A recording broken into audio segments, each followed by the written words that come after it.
That's the simplest question. Yes, they should.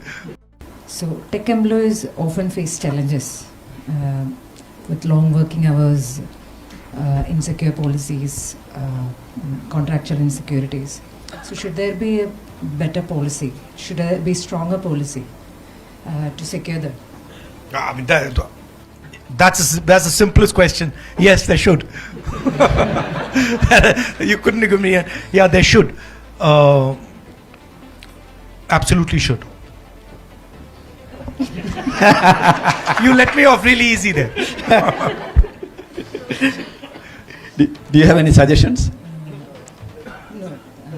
I suggest to have stronger policies to support the employees. And what about from the women's side? Is there something that we can do that would improve your situation? What is the thing that disturbs you most? Is it the working hours? Is it what is it? Balance. Huh? Work-life balance. Work-life balance. Yes. So how many hours a day are you forced to work? 8 to 10. Okay. But I mean 8 hours not bad. I'm lucky if I get 8 to 10.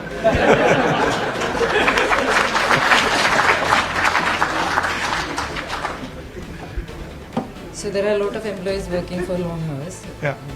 So work-life balance is one of the things. Then what do you do with your non-work time? Like how do you spend your non-work time? So, Do you have like a hobby? Do you have children? How do you do that? yeah, I have a company of my own. I'll work in that, then I'll manage the family. And what does the company do? We are into contract staffing, business. Okay, software contract staffing.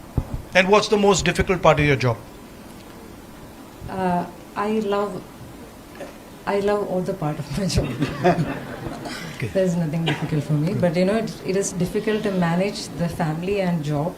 That is where I find a challenge sometimes. Thank you, Reshma. Thank you.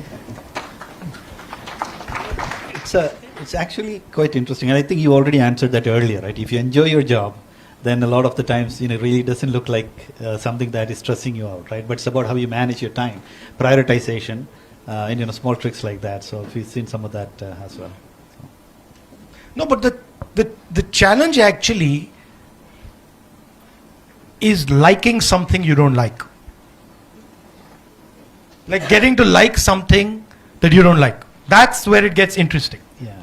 That you say, okay, I don't enjoy this, and then you start to look at it carefully, and you change the perspective, and you say, actually, I quite like it.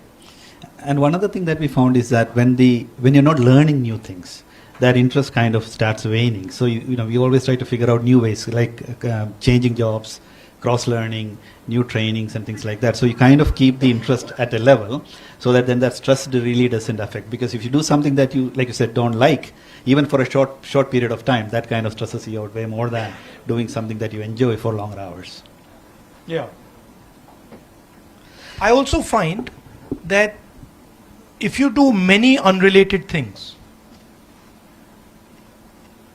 you get a lot of cross-fertilization going on between things that you do. So for example, if you study history and you do software design and you're interested in hiking and you're interested in multiple things, you suddenly find that actually that thing from this space is helping me in this space. Elasticity, right? So I like to keep it as wide as possible. Even, for example, if I read, people ask me, what book are you reading? I don't do it like that. I'll get interested in an area and I'll be like, okay, that's an interesting area. And now let me read in that area. So, or even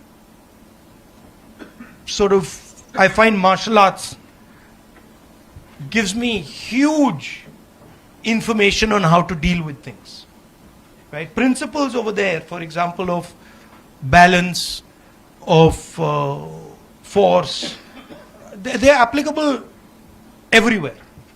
So I like to have many things that I'm doing, and whenever I talk to my nephew and niece, I always tell them, listen, the more things you're doing, the better. Indeed. Don't get into, don't just, you know, I mean, be good at it. So don't just do it and not be good at it. But if you can do, you know, 5-6 things and be reasonably good at them, then they all start to add up.